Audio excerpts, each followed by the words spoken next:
ಇವರೆಲ್ಲರೂ ಯಾವತ್ತು ಇವತ್ತು ಆತ್ಮೀಯರಾಗಿ ಯಾಕಿದ್ದಾರೆ, ಸನ್ನಿವೇಶಗಳು ಹೇಗೆ ಬಂತು, ಅವರ ತಪ್ಪುಗಳಿಗೆ ಭಗವಂತ ಶಿಕ್ಷೆಯನ್ನು ಕೊಟ್ಟ. ಅವತ್ತು ಕೃಷ್ಣಪ್ಪ ಪ್ರಾಮಾಣಿಕವಾಗಿದ್ದ, ಇವತ್ತು ಪ್ರಾಮಾಣಿಕವಾಗಿದ್ದೀನಿ. ಈ ಪ್ರಾಮಾಣಿಕತೆ ನನ್ನ ಸೊತ್ತು, ನನ್ನ ನಂಬಿಕೆ, ನನ್ನ ಭವಿಷ್ಯ, ನನ್ನ ಹಾದಿ. ಇದನ್ನು ಪ್ರಪಂಚಕ್ಕೆ ಸತ್ಯವನ್ನು ತಿಳಿಸಬೇಕು ಅಂತ ಹೇಳಿ ನಾನು ಒಂದು ಜೇಡರಳ್ಳಿ ಅಸ್ತ್ರ ಅನ್ನುವಂಥ ಪತ್ರಿಕೆಯನ್ನು ಪ್ರಾರಂಭವನ್ನು ಮಾಡಿದೆ.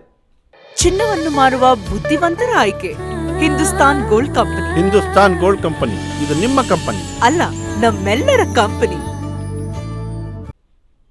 ಈ ಸಮಸ್ಯೆಗಳ ಮಧ್ಯೆ ನಮ್ಮ ಕೂಗು ಯಾರಿಗೂ ಕೇಳಲಿಲ್ಲ ಅಂದರೆ ನಮ್ಮ ಧ್ವನಿಯನ್ನು ಇನ್ನೊಬ್ಬರು ತಿಳಿಸಬೇಕು ಅಂತ ಹೇಳಿ ಜೇಡರಳ್ಳಿ ಹಸ್ತ ಅನ್ನುವಂಥ ಪತ್ರಿಕೆಯನ್ನು ಮಾಡಿದೆ, ಪ್ರಾಮಾಣಿಕವಾಗಿ ನಡೆಸಿದೆ. ಆ ಪತ್ರಿಕೆಯನ್ನು ಓದಂಥವರು ಎಲ್ಲರೂ ಮನಸ್ಸು ಬಿಚ್ಚಿ ಮಾತಾಡಿದ್ರು. ಜೇಡರಳ್ಳಿ ಕೃಷ್ಣಪ್ಪರವರ ಪತ್ರಿಕೆ ವಿಭಿನ್ನವಾಗಿದೆ, ಸತ್ಯಕ್ಕೆ ಹತ್ತಿರವಾಗಿದೆ, ಇದನ್ನು ನೋಡಿದ್ರೆ ನಿಜವಾಗ್ಲೂ ನಮಗೆ ಹೆಮ್ಮೆ ಆಗ್ತದೆ, ಓದೋದಕ್ಕೆ ಹರ್ಷ ಇದೆ ಅಂತ ಹೇಳುವಂಥ ಮಾತುಗಳು ಕೇಳಿಬಂತು. ಆ ಸಂದರ್ಭದಲ್ಲಿ ಸರ್ಕಾರಗಳು ಮಾಡಿದಂಥ ತಪ್ಪುಗಳು, ಈ BBMPಯಲ್ಲಿ ಆಗಿದ್ದ ಅನ್ಯಾಯಗಳು, ಮತ್ತು ಮನೆ ಮತ್ತು ಸ್ಕೂಲ್ಗಳ ಮೇಲೆ ಟವರ್ಗಳನ್ನು ಹಾಕಿ ಆ ಮಕ್ಕಳಿಗೆ ತೊಂದರೆ ಆಗುವಂಥ ಸಂದರ್ಭ ಬಂದಾಗ ಅವೆಲ್ಲವನ್ನು ಪ್ರಕಟಿಸಿದಾಗ ಅನೇಕ ಜಾಗದಲ್ಲಿ ಒಂದೊಂದು ತಿಂಗಳು 2 ತಿಂಗಳು ಅವೆಲ್ಲ ಬದಲಾವಣೆ ಆಯಿತು. ಬಹಳ ಸಂತೋಷ ಆಯಿತು. ಆದರೆ ಒಂದು 6 ವರ್ಷ ಪತ್ರಿಕೆಯನ್ನು ನಡೆಸಿದೆ.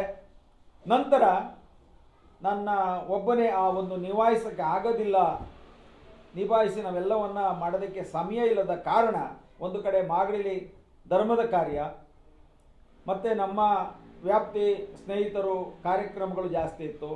ಹಾಗಾಗಿ ಈ ಪತ್ರಿಕೆಗೆ 3 ದಿನಗಳ ಅವಧಿಯನ್ನು ಕೊಟ್ಟು 3 ದಿನದಲ್ಲಿ ಆ ಪತ್ರಿಕೆಯನ್ನು ರೆಡಿ ಮಾಡ್ತಾಯಿದ್ದು.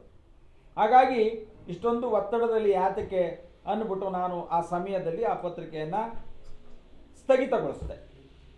ಇವತ್ತು ನಾನು ಯೂಟ್ಯೂಬ್ ಚಾನಲ್ ಮಾಡಿರೋದು ಸತ್ಯ ಘಟನೆಯನ್ನು ಜನತೆಗೆ ತಿಳಿಸ್ಬೇಕು ಅಂತ. ಹಿಂದೆ ಯಾರು ತಿಳಿಸಿದಾರೋ ತಿಳಿಸಿಲ್ವೋ ಅದು ನಾನು ಯಾರನ್ನೂ ಕೈ ತೋರಿಸಿ ಮಾತಾಡೋದಕ್ಕೆ ನಾನು ರೆಡಿ ಇಲ್ಲ. ಈ ಒಂದು ಘಟನೆಗಳು ನಡೆದಂಥ ಸಂದರ್ಭದಲ್ಲಿ